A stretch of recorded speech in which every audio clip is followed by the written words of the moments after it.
all of us, I think, at one time or another, are puzzled by the question as to who we are. And if we're not puzzled by the question as to who we are, well, we jolly well ought to be.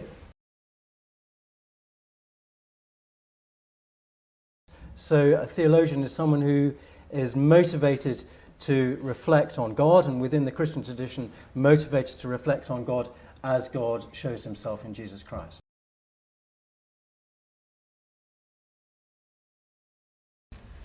So, yes, whilst it's very important that we continue this dialogue between science and Christianity, we shouldn't think that religious truths are somehow second class by comparison with scientific truths. The truths of Christianity are just of a different order from scientific truths. I think that philosophy tends to tackle the questions that it at least appears that science cannot answer. Moral and ethical questions. Science can make things possible, such as genetic engineering, perhaps genetically engineering babies. They can make that possible through advances in technology, but scientists can't tell us whether or not we ought to do it. What scientists probably can do is find out why we have the moral responses that we do. To some extent they are innate and hardwired in us. But on the other hand, they can't tell us why it is that certain responses are actually correct. They can't justify moral positions, it seems to me. I think that it all depends on religious claims being made. If you say, I believe there's a cosmic doodah, without being any more specific than that, then science is going to have a very hard time refuting that claim, because it's not even clear what it means. But if you say, I believe that there's a single personal God and he created the universe around about 6,000 years ago, well, now we've got some hard targets and we can shoot them down quite effectively. And everyone here, I hope, will agree, right, that there ain't no God like that. The universe is certainly much, much older than that, and we would all agree about that. So science has profoundly influenced the way I think, the way that Christians and other faiths look at the world. And yet I think we have a particular responsibility that's given to us because of the way that we've been called into a relationship with God.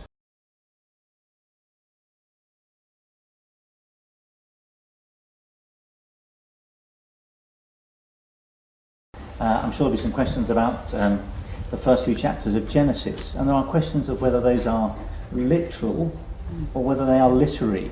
What sort of questions are they asking? Are they there in a scientific and literal sense, or were they written in a pre-scientific era and need to be taken in terms of analogy and metaphor? So when I read in the Bible, the morning stars laugh together or sing together, I don't actually think that the stars are singing to one another in the heavens, and I don't think the Bible writers did that. But what we've had to do is to think about what is the sort of language that we're talking about in religion. This is where our philosophers are essential to help us with this. What is the sort of language of science? What's the language of religion? Can those two languages talk to each other? Are they the same languages? Are they in dialogue, or are they in conflict? Let me just start off by saying that I'm a theoretical physicist specializing in quantum physics, and yet I can talk about religion very comfortably. It doesn't compromise me. Why? The way the Indic tradition, means Hinduism, Buddhism, Jainism and Sikhism define themselves, they don't use the word religion. Religion is realigning humanity with the super personality sitting in the heaven. The word they use is dharma. Dharma means something dramatically different. Dharma simply says we wish to understand the human condition and resolve it. This is how it's defined. All these four Indic traditions, some of them don't have gods at all, talk about resolving the human condition. It simply that we find ourselves here and we say, what the heck is going on? What is this all about? We wish to understand the rules and the laws that dictate the world external, as well as the rules and laws that dictate the world internal, and harness them for our betterment. This is the enterprise of Dharma. Again, the Indic traditions have no difficulty with the theory of evolution and Darwin. We never had problem.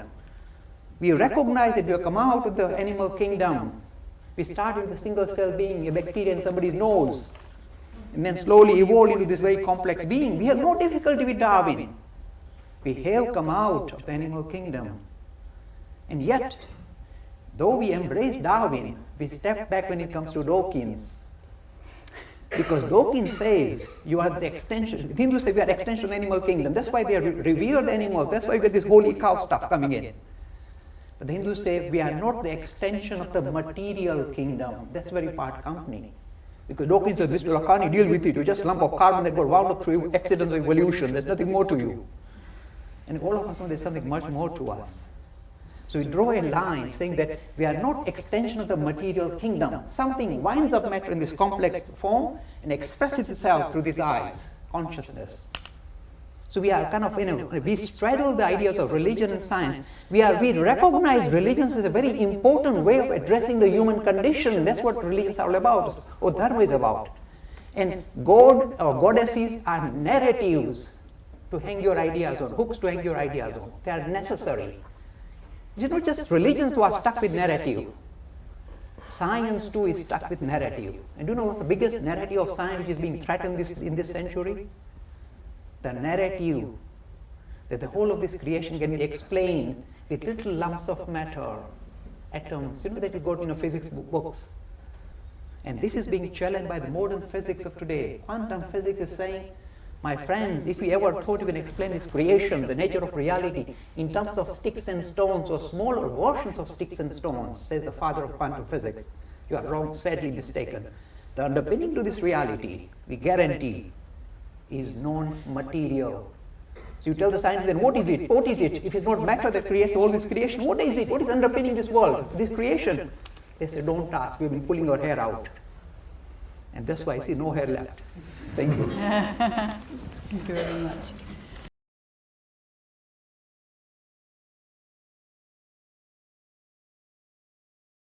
It seems to me that if I were to say to you, is there a God out there that's all powerful and all evil? You would all straight away say, well, of course not, that's ridiculous, isn't it? Who would believe in a God like that? And if I were to ask you, well, why don't you believe in a God like that? You'd probably think for a moment and say, well, there's just too much good stuff in the world, isn't there? I mean, an all-evil, all-powerful God wouldn't create love and laughter and rainbows in quite such large quantities. Clearly, abundant evidence that if there is a creator or designer behind the universe, it's not all evil, right? Now, similarly, if there's an all-powerful, all-good God, the world should look a lot better than it is. You don't actually need to do science to establish this. This is just a common or garden empirical observation, although science can play a role in revealing, for example, that there have been hundreds of millions of years of unimaginable horror unleashed on the sentient inhabitants of this planet before we even showed up. Yep. There really is perhaps just too much bad stuff for this to be the creation of such a God, and perhaps we ought to be able to recognise that. Well, there we are. There's a challenge for you. I'm going to conclude it there, and it's not a conclusion. We have not come to conclusions here. I think if you go out and saying, well, there's lots more questions than there are answers, I think that's absolutely quite appropriate, because I think anyone who, whether they come from scientific community, whether they come from a faith community, or both, as many of these people do, have always questions in their mind. They're always wanting to ask further questions. And it's an exploration that goes on lifelong. So I'm going to conclude it there and thank all the panel members for their contributions today, and thank you for being the audience as well and some good questions.